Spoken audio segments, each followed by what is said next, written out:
Welcome back, everyone. We're delighted to have you join us for the second day of the Fourth Annual KIX Symposium. My name is Ian McPherson.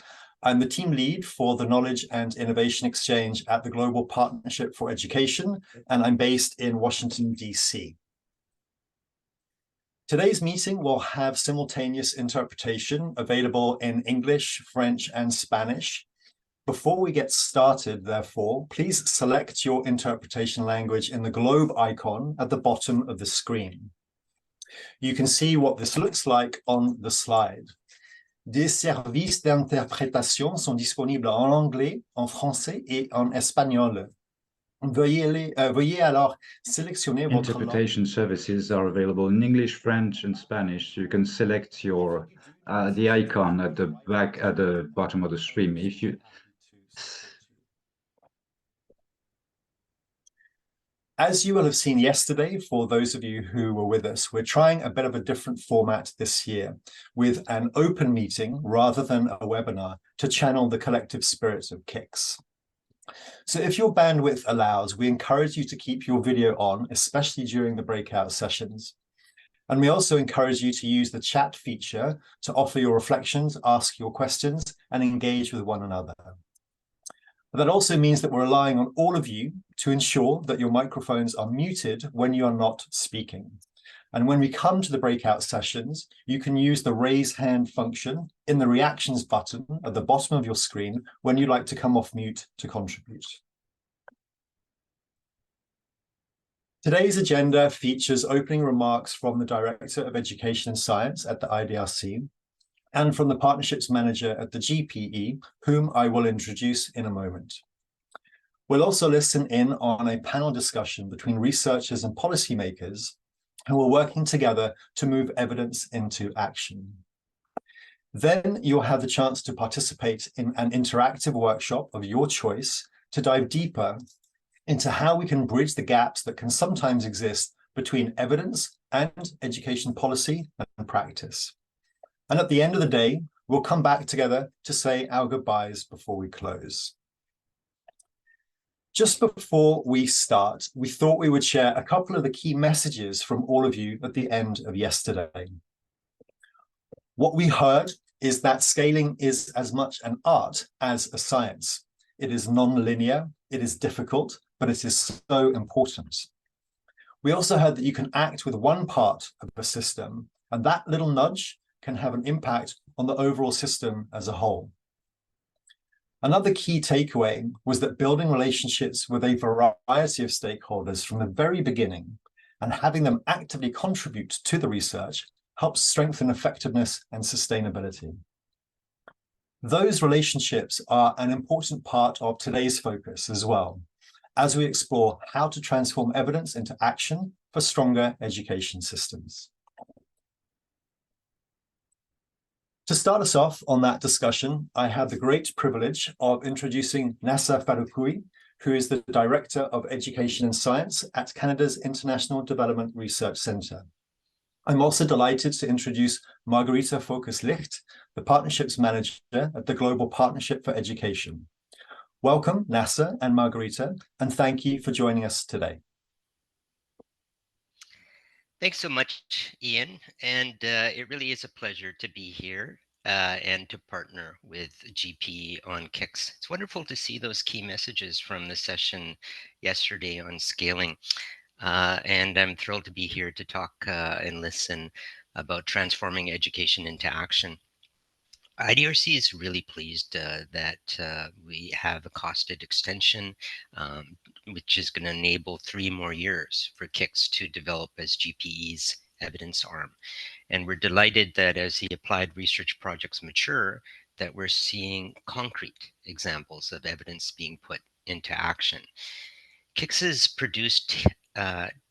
projects produce tailored evidence that links directly to national priorities, collaborating with national education ministries, teacher training institutes, teachers, families, students, and civil society. And research is designed to meet their needs and informed by their perspectives. They might be involved in reflecting on data with research teams. Sometimes they co-develop recommendations based on the evidence. And some projects are essentially co-created with these stakeholders. This approach helps bridge the gap between researchers and research users so that more countries make use of KIX funded evidence. For example, as we heard yesterday, governments in Uganda, Chad, and Sudan are using evidence about digital technologies to increase access to quality learning for refugees, displaced, and host populations.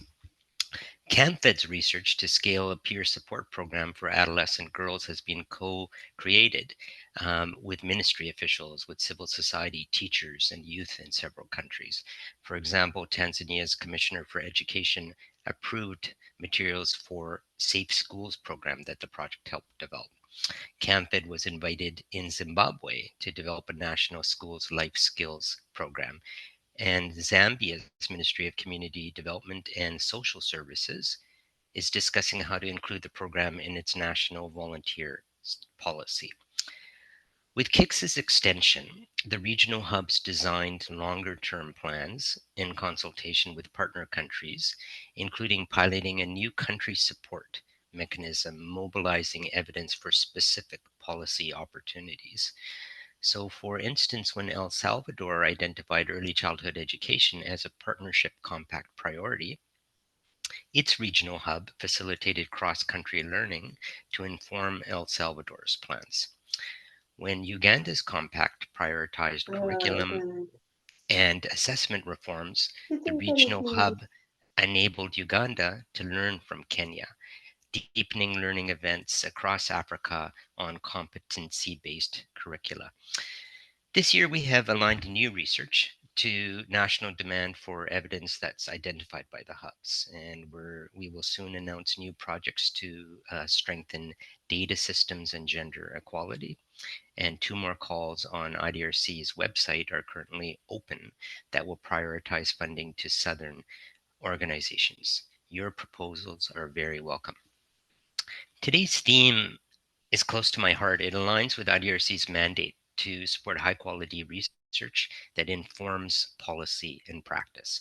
And we continuously try to learn how to do it better. A recent study we supported about knowledge mobilization reveals factors that facilitate knowledge use, including the importance of relationships, credibility, trust amongst researchers and knowledge users. Interestingly, effective knowledge mobilization strategies do not vary across disciplines or policy domains. They're the same, what I mentioned. However, to effectively bridge knowledge cultures, and by that I mean how people know things, that remains less understood, including how to bridge scientific and practitioner knowledge and local and global knowledge. IDRC supports grounded research in low and middle income countries to bridge these gaps. And so I'm really excited about today's symposium as KIX can offer insights, and all of you can offer insights into transforming evidence into action. Now over to you, Margarita, to discuss upcoming KIX priorities. And it really is a privilege for me and my team to work closely with you and yours on the KIX Executive Committee. Thank you. Thank you so much, Nazar, and thanks for those introductory remarks, really highlighting how KIX has contributed to help support evidence and knowledge needs of education policymakers and partners. And equally, thank you so much. I really appreciate, as always, collaborating with you and your team. I think this collaboration is both enriching and enjoyable. So let me just say a few words about KIX going forward. First to say, KIX, the support KIX provides to evidence-based education policy dialogue through applied research grants at national and regional level, and the critical work led by the different KIX hubs is an important contribution to achieving GPE's mission, which is to mobilize partnerships and investments that transform education systems in developing countries, leaving no one behind. And I also want to emphasize that the costed extension to KIX that Nasser just mentioned, and which was approved by our board last December, was driven strongly by the voice of partner countries, reflecting the view that KIX is adding value to their policies and strategies. With that in mind, over the next year, we anticipate the following further developments and key activities. Ongoing work plans of hubs and current research grantees will continue, including the dissemination and uptake of evidence and knowledge they're generating. 18 new projects will start, covering data systems and data use, and gender equality and inclusion. By the end of January, nearly $15 million will be allocated to new grantees under 2 calls for proposals that are currently open in the areas of teacher professional development and early childhood care and education. Early next year, the 5th and final new call for proposals will be launched on an emerging theme, which is still to be determined. And this will take place alongside a close call on system resilience in all KIX regions. This will build on the work of the KIX COVID Observatory for Africa that was led by ADEA. Early next year, we'll also be expecting the approval of the 2nd version of ROSI, the research on scaling the impact of innovations in education, which we heard about yesterday. And this is a unique project that supports KIX grantees in their scaling journeys and provides learning to the broader field about scaling and how to transform education systems. And by next March, the first synthesis of analysis of KIX research portfolios will be available. These reports are the result of over 12 months' work to review all previous KIX applied research grants in different thematic areas, including teacher professional development, early childhood education, data systems and data use, out-of-school children and youth, and gender equality. Furthermore, an assessment will be done of the new country support mechanism that Nasser mentioned, and that which the KIX have been piloting since August this year. And this will help shape the scale and scope of the specific support mechanisms going forward. In addition, we'll explore ways to develop or deepen collaboration with regional organizations, such as the African Union in the context of the important AU Year of Education coming up, to further KIX's promise and unique role in driving Southern-based and owned knowledge and exchange. This includes forging stronger links with partners involved in education as loud as well. I think I've seen some colleagues from EOL online. EOL is GPE's program to support civil society, advocacy, and policy engagement, and also forge stronger links between and among the organizations working together to run each KIX hub. Finally, in pursuit of stronger links between KIX and system transformation dialogue, we'll continue to build stronger connections in partner countries between national KIX delegations, GPE focal points for ministries of education, local education groups that convene a wide range of education partners, and key policy decision makers. These practical connections will help promote policy uptake of evidence and knowledge generated and supported by KIX. And in closing, I'd just like to repeat what a pleasure it is to work together with IDRC on KIX and with all of you, listening to all the inspiring research and knowledge that KIX is generating is really inspiring. The increasing engagement of partner countries and the growing interest of different organizations to partner with KIX suggests we're on the right path and that KIX has a solid foothold. So our task is now to strengthen the use of KIX in partner countries by ensuring it supports relevant knowledge and evidence and builds partnerships between ministries of education, organizations, civil society, and other partners to translate research and evidence into action. So in that spirit, I'm excited to hear from our panelists and contributors today and wish everyone an excellent second day of the symposium. Thank you.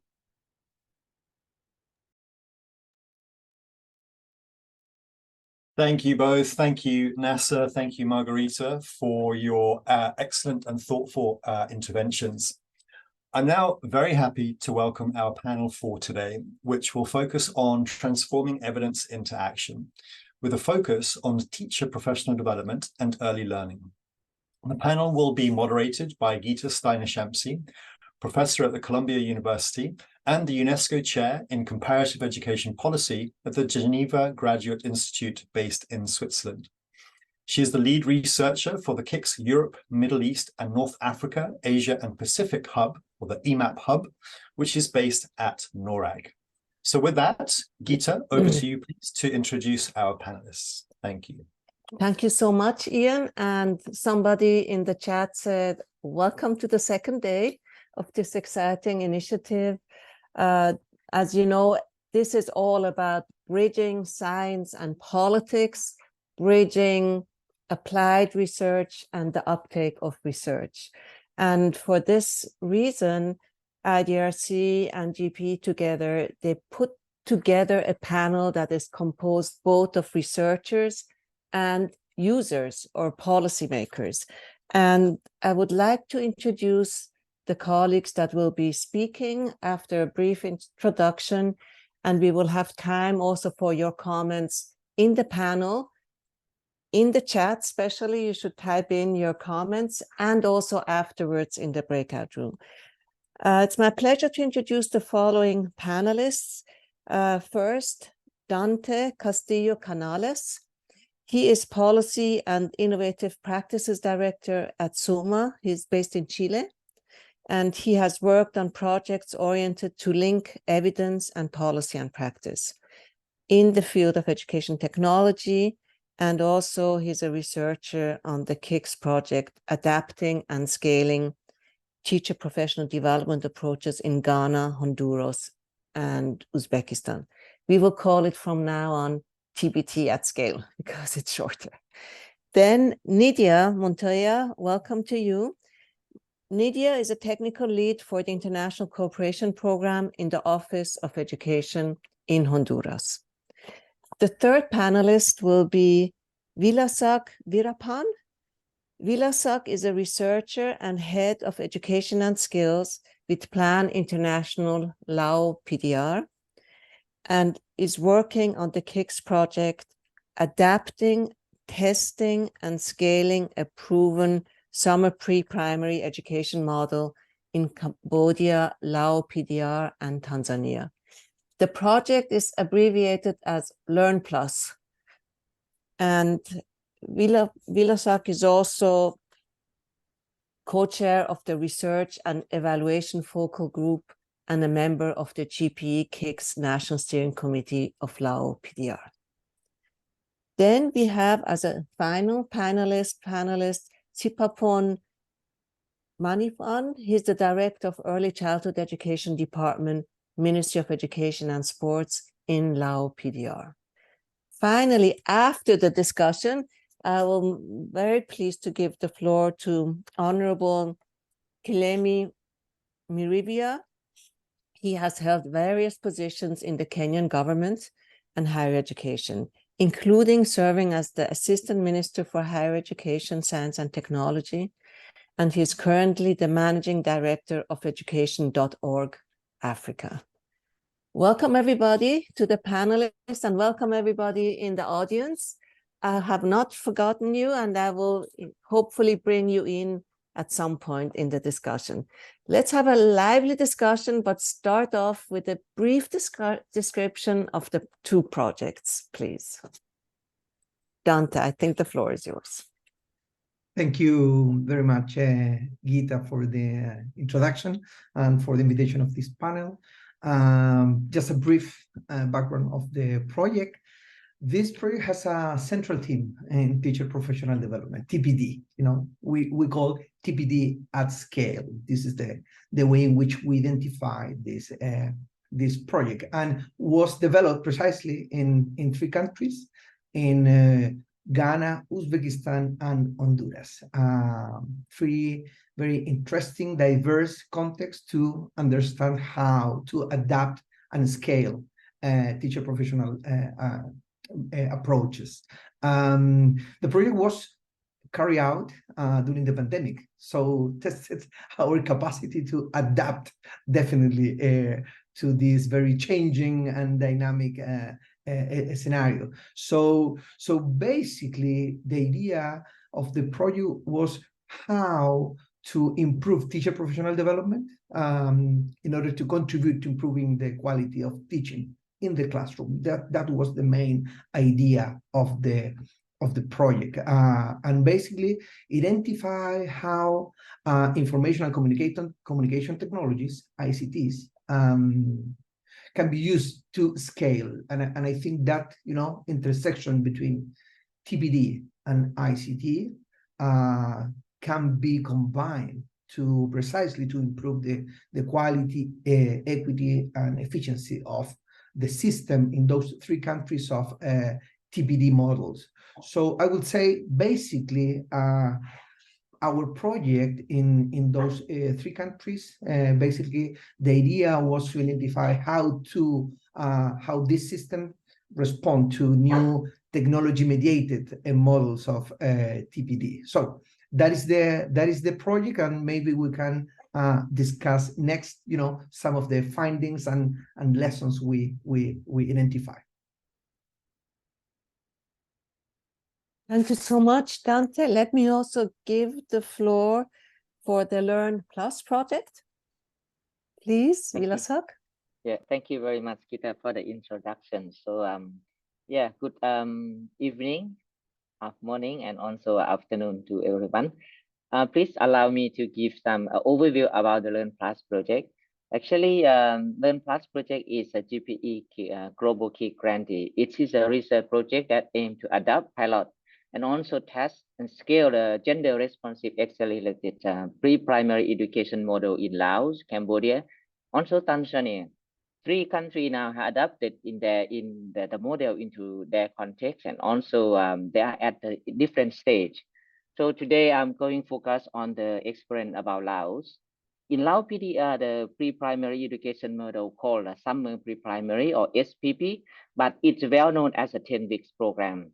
It is accelerated and intensive program that help disadvantaged children, especially girls, in the remote rural area in ethnic communities who is without access to any kind of early childhood education to prepare them for the better and success or entry into the grade 1.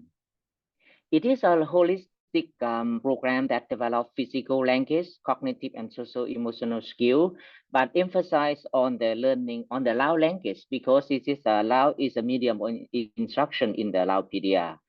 It's run for 6 hours a day, 5 days a week for 15 days, include active and play-based indoor and outdoor activity, incorporate gender responsive and inclusive teaching approach, promote healthy eating and good hygiene.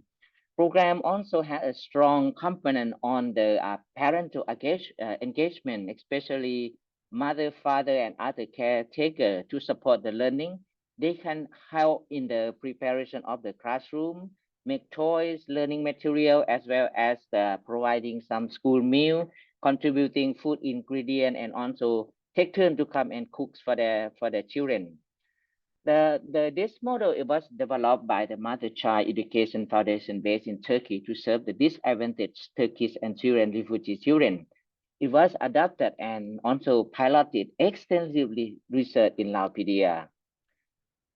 That is what we do. So what we have found in we will discuss about the finding of our research of this SPP in the next. So thank you very much. Great. Thank you so much, Dante and Vilasack. And let's first talk about the ones that produce research and then those that use research, but there's no sequence to it actually.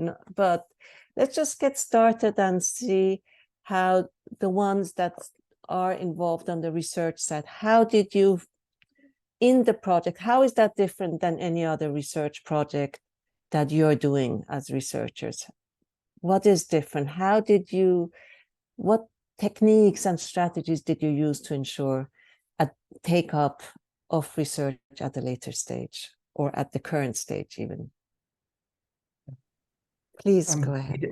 I think it, I was thinking precisely on that question, and I think a lesson that probably we took or we gained from the research at some point, and sometimes it's very difficult to distinguish clearly between the producers and users, you know, particularly when you are in the field trying to make, you know, decisions to find, you know, the solution to reach some people in, for example, teachers in very marginalized areas. When you are trying to identify, you know, what is the best way to approach those teachers, you bring research with in a collaborative way with the, you know, with the Ministry of Education, with officials that are working in the national level, local level, you know, to identify. So in a way, when we say, okay, there is a model where we want to test, that models should be constructed, built with the local actors and the stakeholders. So I think this is completely related with how, particularly our project, the TBD project, was designed and implemented. And it has a lot of a collaborative approach in terms of, you know, in terms to work with key stakeholders in, you know, in the country. So, for example, in Honduras, we work with the Ministry of Education, but we work with the local agencies, with regional centers for teacher professional development. Mm-hmm. We work with the university, you know, with researchers from the University mm-hmm. of National Pedagogy University in Honduras, with different kind of local actors to try to mobilize, you know, this kind of models. So when you are identifying, mm-hmm. you know, how you want to implement the project, you make okay. use of evidence, but also you rebuild, you adapt that right. evidence into the, you know, into the action you are running. So was it more, Dante, and maybe Vilasack can also speak to that point, that you were continuously trying to validate what you found, or did you design even the project from the beginning? Or was it more that you were sharing tentative findings and get what I think IDRC called meaning-making sessions? Did you have like meaning-making sessions trying to understand, so what does it now mean, what we have found? Or did it go farther and even designing and co-constructing the research? Maybe Vilasack, how did you do it in Learn Plus? How did you make sure in the project that it will be used? Thank you very much. Actually, what we found that this model was very effective for you know, especially increasing the access to the pre-primary education for ethnic boy and girl. So what we did is actually we were the co-creation with the Ministry of Education and Sports. Especially we discussed together and then make the vision about what needs to be done, and then and after that agree on the action plan. So after that we also joining together to do the research. That's what we did. So we found that it's some kind of more action research, because it is also doing together and also from planning together and also implement together, and after that assess. So we also found that it is the result of the research. It is a very it's a facilitate the acceptance and also the recognition of the SPP model in Laos, and then now okay. It is recognized as an innovative approach to reach the disadvantaged children in the rural remote area, especially okay. those who are in the small community where there is no other kind of early childhood intervention. Mm-hmm. So that is now it is included into the education sector development plan of the Ministry of Education as well. So okay. The Learn Plus is also help a lot to to provide the evidence and mm-hmm. also the knowledge to generate for the government, to support the government in order to scale up this model. So okay. That's what we did in Laos. Thanks so much, Vilasack. One more question to the researchers, and then I hand over to the policymakers. Vilasack, you're speaking about Lao PDR, and Dante, I think you started off speaking about Honduras. How do you make, and I'm talking now as a comparativist, how do you ensure that the first country that you study or do research on, Honduras or Lao PDR, does not become the norm setter for the other two countries? That you still have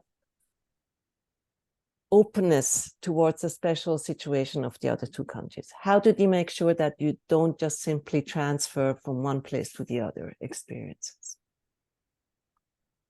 Dante, are you going first, or you allow me to go first? First, Vilas, yeah. Okay.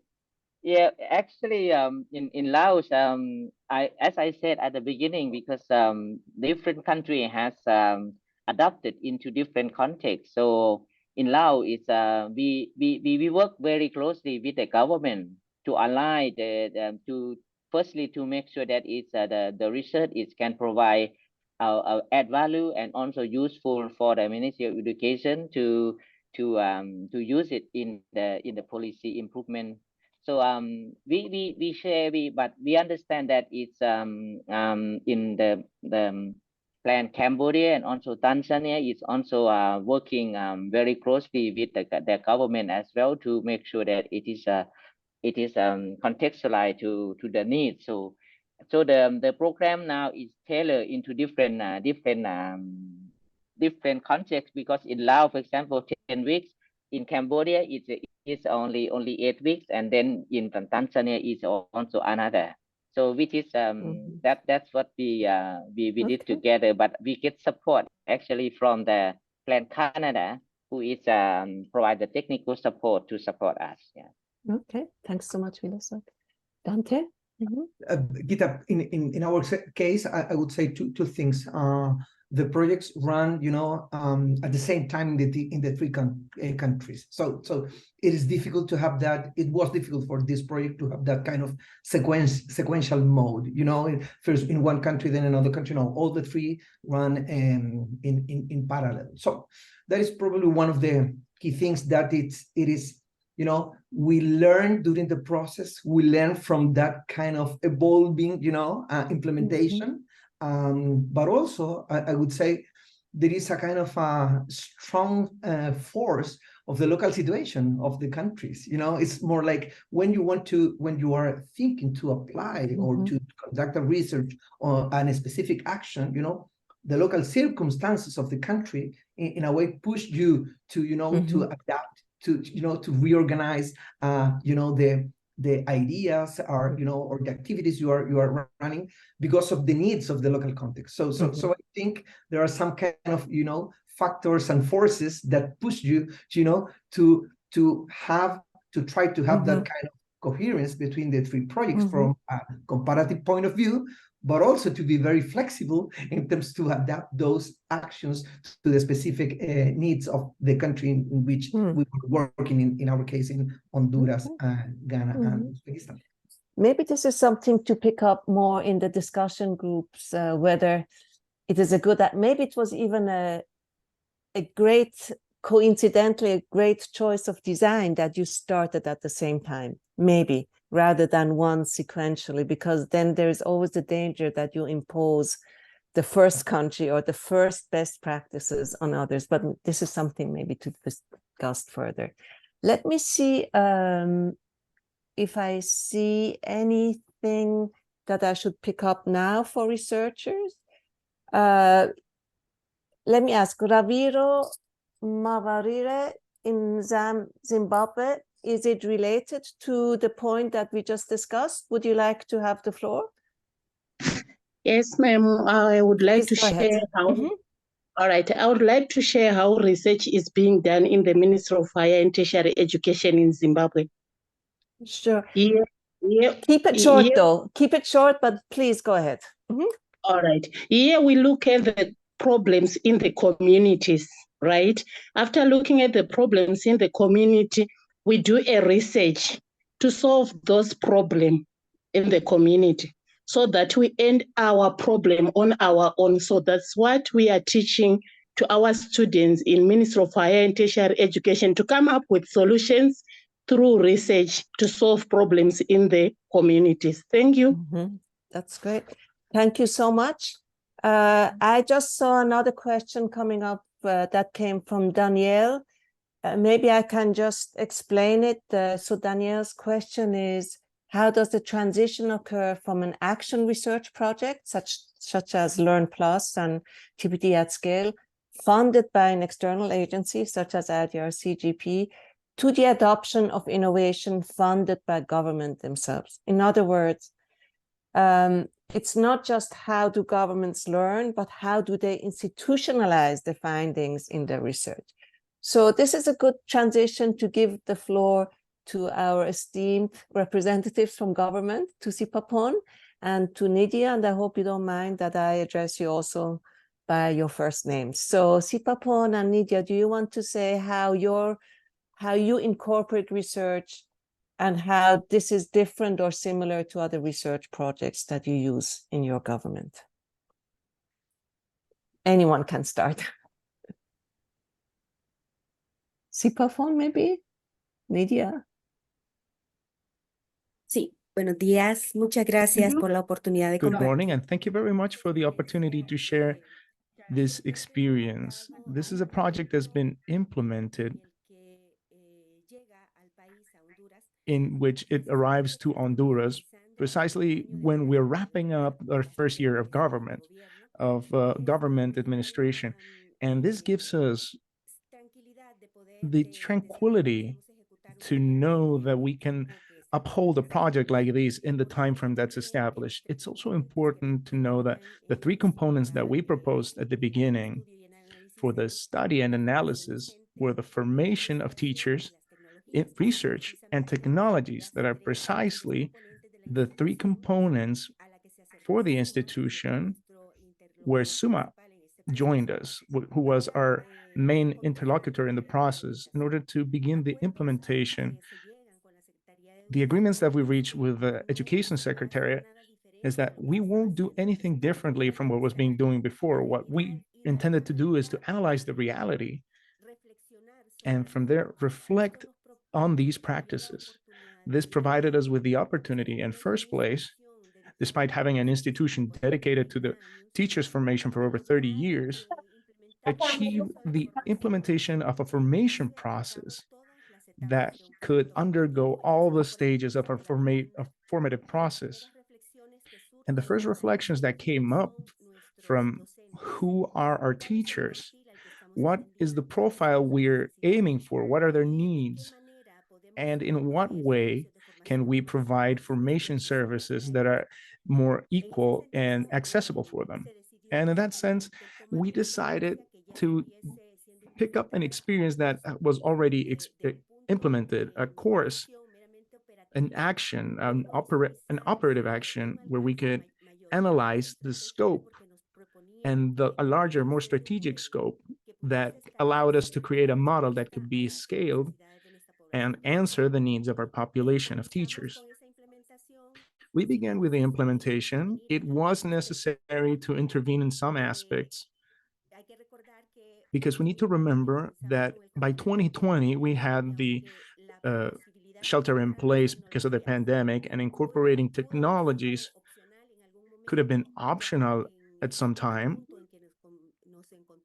At the current juncture, we were in the middle of the pandemic. We had to do it in a mandatory way. Not only the proof of implementation, but the management of the project itself as well.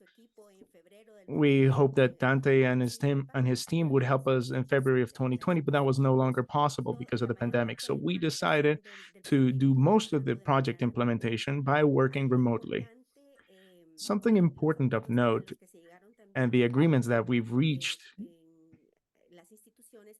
the institutions, the participation of the Francisco Morazan University, that is our counterpart, it's the counterpart of the Education Secretary on teacher formation, and they tend to the initial formation while the Education Ministry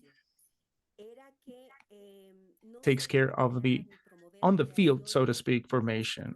We were not going to create parallel structures. We were going to strengthen the already existent ones. And with that, is what really achieved the development of a capacity inside the Secretariat that can give us results on teacher formation. We had a great number of trained teachers that could help us with decision making, and we could also configure a formation system that is more aligned with our teachers' needs. Okay. So thank you so much. So if I understood correctly, in the case of Honduras, this was an ongoing pilot project already. You did I understand that correct? But you used research to better document and understand what was going on and evaluate and improve. No, Gita, No? we take the course. We took the course that Right. was previously implemented, a math course, and we adapt that course, you know, I to the see. new Okay. to the new model. You know, Okay. that was the so we took what the system had, you know, in place and tried to modify, because for us was much more efficient, you know, to work with the with the conditions that were already in place in Honduras. Okay, great. So let me give the floor to Siphaphone. I hope we didn't Je vais... lose you. J'espère que ne vous a pas Yes. perdu. Please, Siphaphone. The floor is yours. All right. Good evening, good morning, everybody. First and foremost, I would like to extend my sincere appreciation to our moderator for this. I do agree with the earlier speaker, because the project that we are implementing together, as our researcher, Mr. Vilasack, earlier mentioned, that the important thing is that the research results are actionable and they are consistent with the strategy, what we call the early childhood education development strategy. And I also highly hope that the implementation of this action research project would also give us solid results that can actually validate, like the education administrators at the higher level, the teachers and the practitioners, to understand clearly regarding early childhood education readiness or pre-primary readiness. And this is an innovative need, in fact, I would say, for building the capacity of the teachers who will be able to actually help the pre-primary kids to prepare before they enter the pre-primary education formally. It also helps to enhance the learning opportunity for vulnerable children or marginalized children who are in rural remote areas. The interpreter cannot hear Miss Siphaphone anymore. She's breaking up. Maybe there is. I can. And the important thing is that it contributes to our education development, and it has supported Laupedia so far. Thank you very much. Thank you so much. So this is actually what Siphaphone just mentioned, really a priority actually for GP and all of KIX and IDRC project, to have it aligned with ongoing education sector plans, education sector strategies. And I think maybe even more than the first phase of KIX 2.0 tries to align with what is going on at the moment in different countries. So I think Siphaphone's point was very well taken, that in this case, it is really part of the strategy that you're having anyways, but you're using or drawing on research to strengthen your own plans. And I think this is actually the spirit of KIX 2.0. A question for you. I saw that Professor David Frost early on made a comment, and also other colleagues, Bashir, made a comment on the importance of including teachers and practitioners into the research project. Shall I give the floor to Bashir or David Frost, or is that enough that I just repeat your questions? Up to you.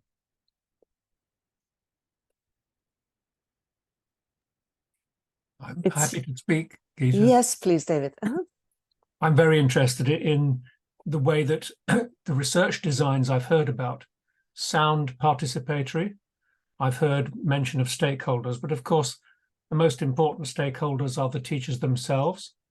And I'm very enthusiastic about the idea of working with teachers who, of course, understand what their needs are and have also the capability to assist each other within professional learning scenarios. So I wonder whether that is something that we share, a commitment to making sure that teachers are participants in developmental and research scenarios. Mm-hmm. That's a great question. So it's we say in KIX, the X stands for exchange, peer exchange. So I think Professor David Frost from Cambridge University, emeritus professor, his point is whether there's also exchange among teachers that participate and whether they're included as researchers, action researchers. This question is both for researchers and policymakers. How do you deal with including and empowering teachers to be part of the research? Is that in plan, and how do you do it? Gita, Please, Dante. Yes. Okay. No. I think it's a great question. I was thinking when about that idea of how it is effectively it's a participatory approach we use in this project, but it is interesting to think how the bureaucracy or the civil servant, structure in the military is formed, is made out, because you have a lot of teachers, taking part in the regional center. So you have in this sense, you have people with from the teaching profession, taking decisions in the Ministry of Education. So sometimes that kind of profiles helps you a lot to identify those key teachers, in the local areas to be part of the project. So I think it's important, and for us was very, very much important to incorporate to those teachers and the local actors in the design of the solution. So I think this is a key component. If we can identify probably the key component of this kind of participatory research, of course, is incorporating them from the very beginning of the project until the end. So that's what we try to do, but not so sure, but how effectively we think effectively this has an impact in the results of the project. Let me ask for Learn Plus also how, because these are kindergarten teachers, if I'm correct, right? That's correct, yes. And also the primary school teacher, grade 1 as well. Let me share on the Learn Plus project. Actually, I also echo what Dante just mentioned, because it's in our case we also involve the teachers into the process from the planning as well. And also when we develop the tool or material, they are involved in the process. So the finding is also reflection based on their comment as well. So then because it's for example, if develop the tool or even the training material, we also involve them because they understand the context very well, and also they are the one who is going to implement, and then they know that is it feasible to do it or not. So to take them into the process and so involve from the beginning along the way, it is a very crucial, and also we do like that in the Learn Plus project. Not only at the national level, but also at the province and district, even at the school and community level as well. Okay. I just saw a great question by Professor Sumaira Ahsan from Bangladesh. Sumaira, would you like to ask the question yourself? Her question is, and maybe if you don't mind, let me expand it a little bit. The TPT at Scale project is implemented research project involves Ghana, Honduras, and Uzbekistan. And the Learn Plus project involves Cambodia, Laos, PDR, and Tanzania.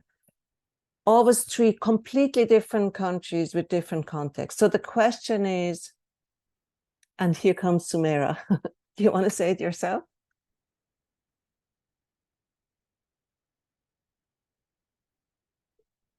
So the question, well, yes, yes, thank you go very ahead. much. My internet Hi, connection Sumaira. is really bad. So can you hear me? Yes, really well. Go ahead, Sumaira. It's maybe breaking up, but so okay. Actually in Bangladesh we also have a similar type of country.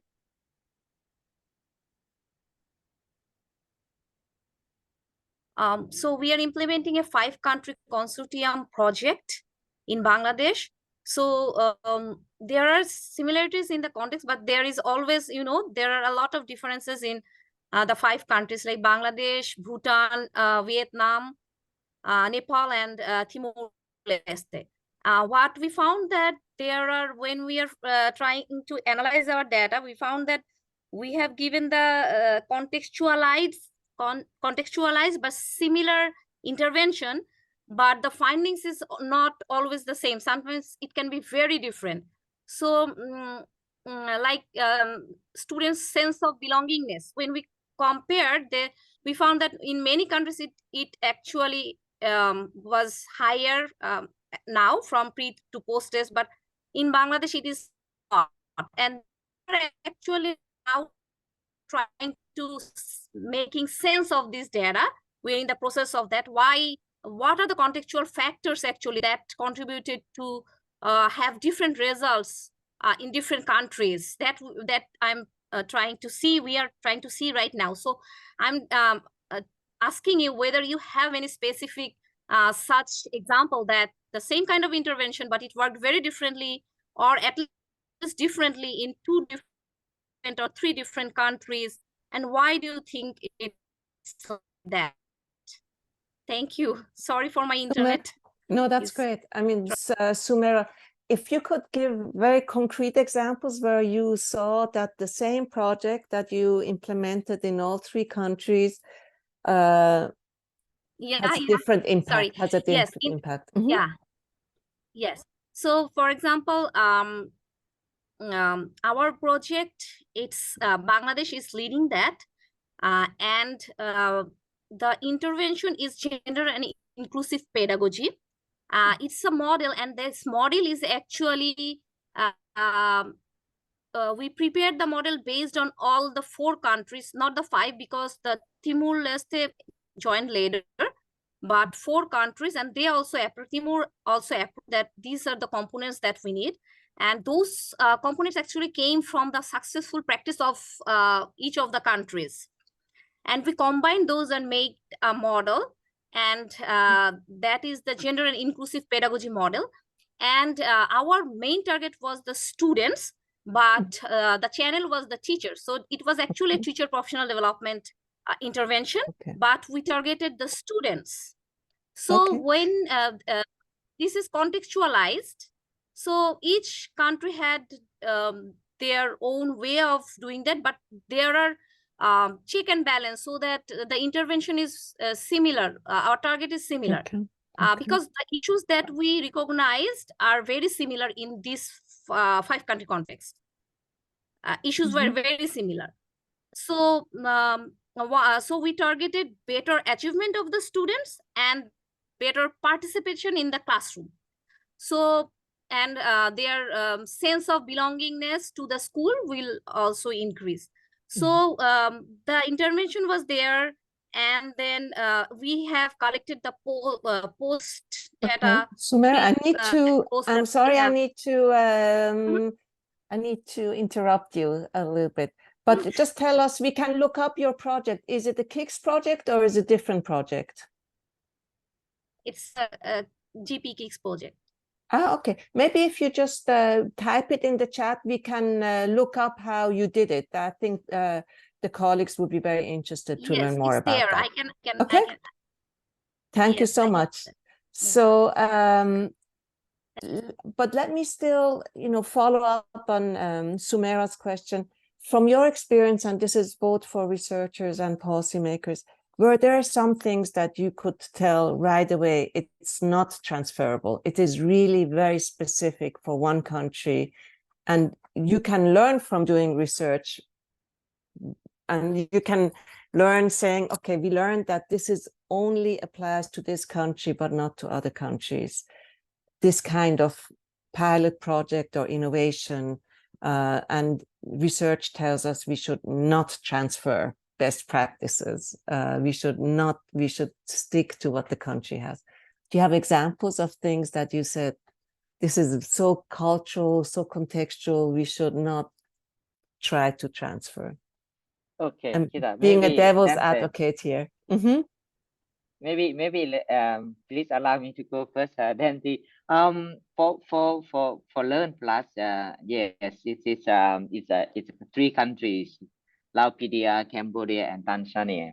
Yeah, I can say based on our experience, I can say that it is it's not black and white. It's not really not everything can be transferred, but I think the framework or that can be shared, but of course it needs to be tailored into the local context, because it's because different contexts, and then we cannot copy and paste exactly, because it's different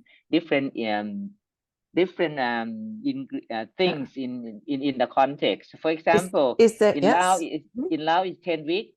In Cambodia, it's they cannot do it 10 weeks because for us it's 10 weeks because during the school vacation. But the school vacation in Cambodia is not 10 weeks. So, and then they have to adjust a little bit. So similarly to the Tanzania as well. So it's the term is, it could be a framework, but not exactly copy. Okay.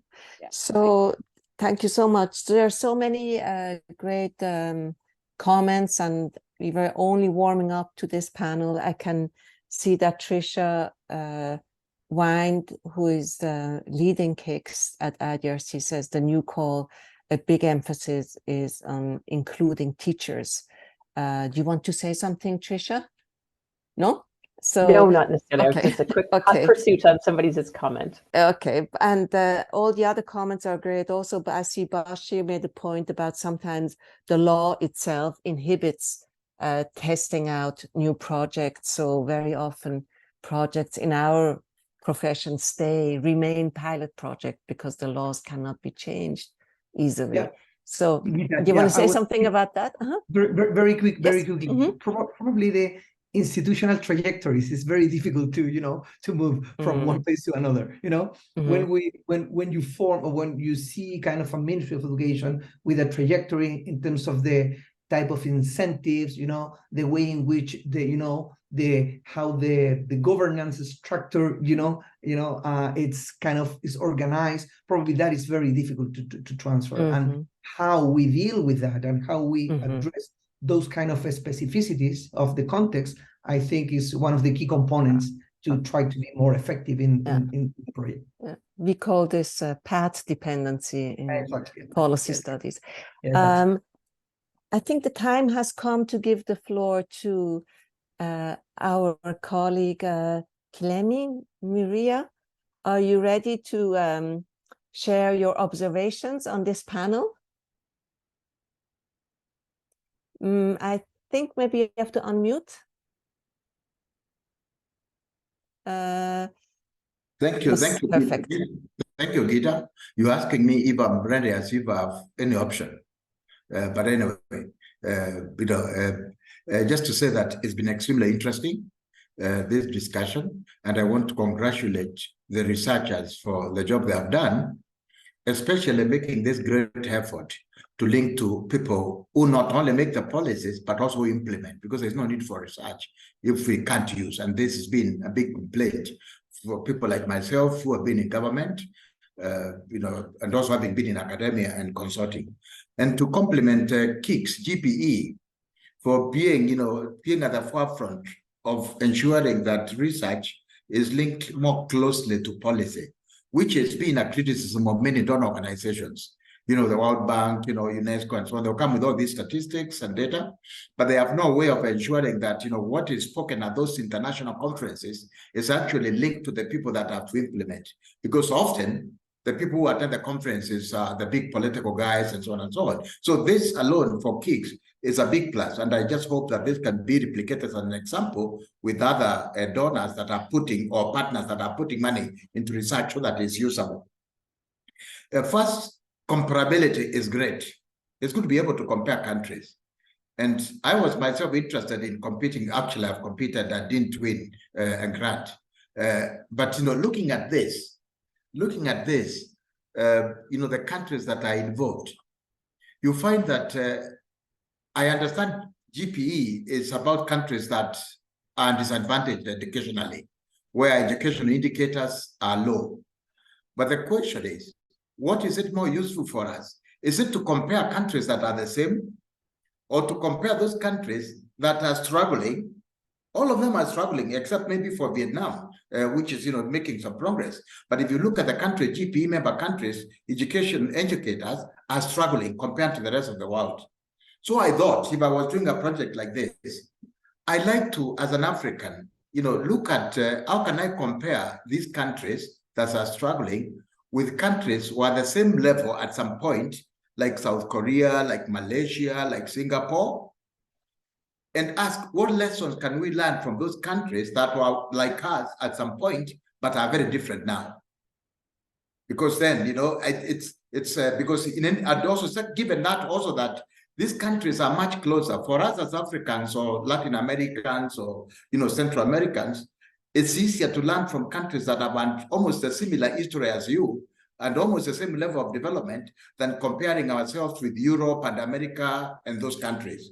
So I think KIX should, GP should consider this. How can, that the possibility of being able to compare countries that are almost the same at some point in the 70s and 60s and have made tremendous progress to the point that they themselves have almost become donor partners like South Korea. It's a subject that's of great interest to me, and I am actually hoping to, follow it up much further. There is a point also that was raised about equity. I think the point about all this, it's we want to leave no one behind. This is the focus these days. That's the language. And yes, ICT and inclusive teaching methodologies are great for breaking that gap. But at the same time, we realize as equalizing as ICT can be, and even inclusive teaching methodology can be, they can also create a big gap. Because it's okay to use technology, but what percentage of schools in a country like Cambodia or Laos or Kenya or Tanzania can actually have ICT because of problems of infrastructure, issues of instructors, and so on and so on and so on. So ICT can be a great equalizer, but it can also be a great, an equalizer, because only those that can afford it and those who have the facilities can actually use it. The same with inclusive, if gender sensitive. How many teachers can you train to pay that much detail? When indeed the teacher problem is a big issue, that even enough teachers for the primary schools, for the public schools are far from enough, to the point of being able to be so specialized. So again, it's okay, you can do that up to a point, but how many children can you reach? And are you not therefore, enhancing inequality by doing that? In other words, what can we do? I'm not saying it shouldn't be done. What can we do to replicate and scale this? Because that's one way of getting to reach as many kids as possible. The fourth point I had, sorry, moderator, it's about, co-creation. And just to say great, because co-creation is useful in many respects. First, you build the capacity of policy leaders. If you're working with them, you build the capacity of policy leaders to be able to define research priorities, to be able to, design a methodology, to be able to carry out research, to conduct and come up with results, and also to be able to summarize those results in simple and technical language that they can use themselves because they've been part of it.